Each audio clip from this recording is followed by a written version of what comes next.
څو صدۍ پخوانی یو داسې عجیبه کوی در باندې نن ګورم. په هغه وخت کې میر اسلام خان د دلی نه دی دپاره چې کوم دی فن تعمیر والا یا انجینران راوستي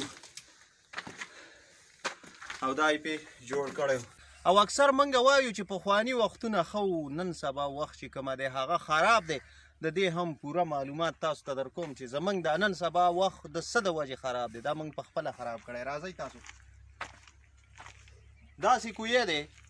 چې هلته کې خو د کوی سر دی خو ورسره یې د دې سایډه پوره پوڼکۍ هم ورکړي. دا وګورئ تاسو ښه دا وګوره ښه باقاعده که چېرې موږ د دې د مټیریل ته سوچ او فکر وکړو دا د نن نه په سلګونه کاله مخکې جوړ شوی دی. او وایي دا څنګه جوړ شوی او دا خلک داسې خبره کوي وایي دا چې کوم دی دا د مسلمانانو ایریا وه او دلته کې خوا او شا چې کوم دی د کفارو قافلې او جنګیالي پراته وو نو وایي هغوی به په دې کسانو باندې اوبه بندې کړي د چینو نو وایي دلته کې به دی دا کوی چې کوم دی دې دپاره کنستی او دې نه به دی اوبه څکلې. خو حقیقت هم دا نه دی. حقیقت د دې برعکس بدل دی. دا تقریبا زما په خیال 1895 خوا او شا کې چې کوم دی میر اسلام خان کوم چې د خوشحال خان خټک د اولادې نه و د هغو بچو کې دا میر اسلام خان راتلو هغه دا کوی چې کوم دی جوړ کړی او دې ته میر اسلام خان چینه هم ویلی کېږي او بعضې خلک ورته د انګریزانو کوی هم وایي نن سبا. خو دا وګورئ دې ته باقاعده پوړکو باندې خلک کوزېږي پاټکه یې ورکړي. دا وګورئ باقاعده پوړی ده په دې باندې دې ته خلک ورکوزېږي او په ګرمیانو کې دا کوی بار یو رنګې موسمي په دې کې دننه بل رنګ موسمي. ها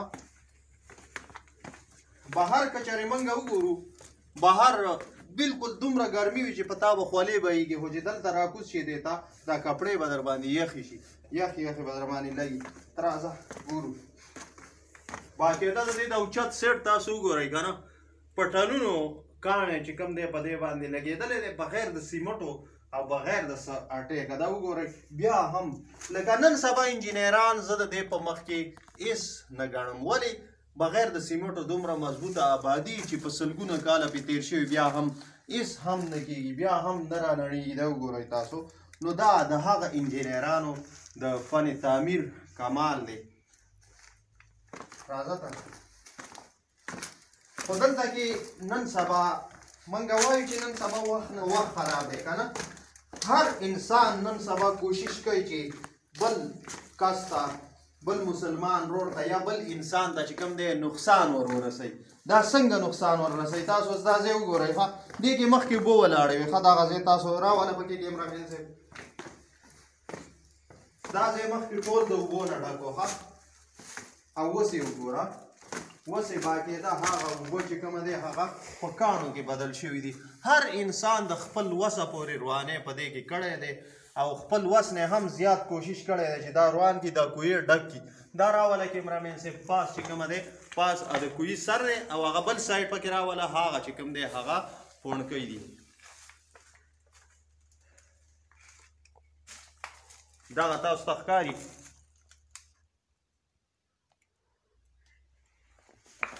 دا وګورئ او دا زه چې وایم چې هر انسان د خپل وسه پورې روانۍ کوي. دا وګورئ دا یو ظالم راغلی دی دې نه دا کاڼي راویستي دي. یار دې کې تا ته څه فایده در رسي بالکل روان کړی به دی چې یا یې تا ته پیدا در کوله یا یې قوم ده او ملک ته څه فایده ورکوله بیا به دې روان کړی خو چې تا ته څه فایده نه در کوي د شیطاني کار دپاره چې کوم دی دا بعضې ملګري تکړه وي. دا وګورئ نو ډېر افسوس راشي په دې خبره باندې. دا وګوره او دا هم چا که نستی دی خو راشه کیمرامین صاحب دغه ځای وګورئ دا پکې راوله چې دا یې په کوم نیت روان کړی دا ځای وګوره والله علم چې د سونې په نیت یې را روان کړی د بل څه په نیت خو ډېر زیات یې کړی ډېر. دا یو قسم له اثار قدیمه ده. د دې نه زمونږ په خاوره کې چې کوم جنګیالي تیر شوي دي د دې خاورې د ازادۍ دپاره خلکو ډېرې هلې ځلې کړي ډېر کوششونه یې کړي. دا د هغو یو عظیم نشان دی زمونږ دپاره. بل په دې خاوره باندې داسې فرعونان او داسې غټ غټ بادشاهیان تیر شوي دي که نه چې په سلګونو انسانان به هغه په سکندونو کې چې کوم دی ختمول. نو هغوی ته بیا د دې ځای خلکو موتوړ جواب ورکړی دی او داسې جواب او داسې د دې خاورې نه ځغلولي دي که نه چې د هغوی نسل یې اوس هم یاد ساتي. بیا هغه آثار قدیمه د هغې نه پاتې یو آثار یا نشان ته راخلې د خاورو سره یې خاورې کوې یا یې روانې یا دا وګوره دا کاڼي پکې وګوره مخکې دا د اوبو نه ډک و پل اوس چې کوم دی دې ظالمانو غونډ کاڼو نه ډک کړی بل تاسو وګورئ دې کې اوس هم دا د اوبه را روانې دي خو دی دومره رواني کړي دي دې ځای کې چې بالکل د ویلو قابل نه دي فضلې پکې انساني پرتې دي داسې نور ګندونه پکې پراته دي نو د خدای تعالی ظالمانو په خپله لږ سوچ او فکر کوئ آیا دا د روانېدو څیز دی آیا دې باندې تاسو ته څه فایده میلاویږي چې راځئ یو ځای روانې یو تاریخي اثار چې کومه دی روانې نو دغه شانتې الله چارواکو نه دا درخواست کوو مونږ چې مهرباني وکړئ دې باندې چې کوم دی داسې کسان او ډیوټي چې کومه دی ولګوئ چې کم سے کم د دې اثار خو لږ شان خیال وساتي که نه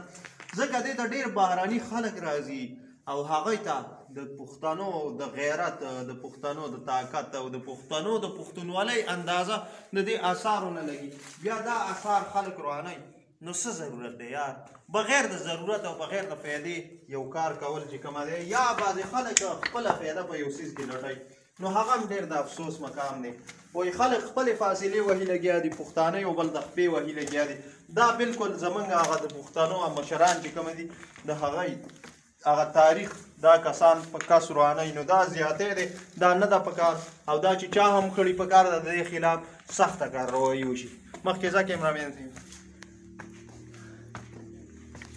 نو څنګه چې تاسو ته ما وویل چې دا یو آثار قدیمه ده او دا داسې خبره نه ده لکه دا خلک چې وایي چې دلته کې به خوا او شا چې کوم دی کافر پراته د کفارو قافلې به وي او دې مسلمانانو دا ځان ته ویستی دی یا دې ته خلک د اکبر بادشاه کویې وایي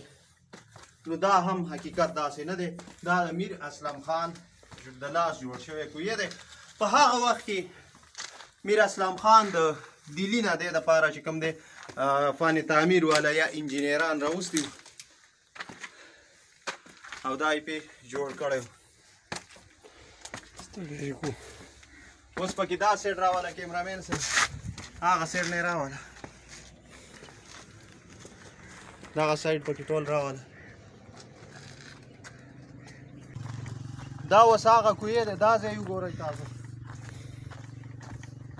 دا چې کوم دی دا د پونډکو سیډ دی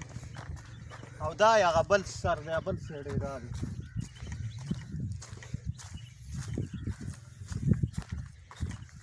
وختي موږ دې ځای کې ښکته ولاړو دي وختي دې کوی کې موږ ښکته کوز ولاړو دا وګورئ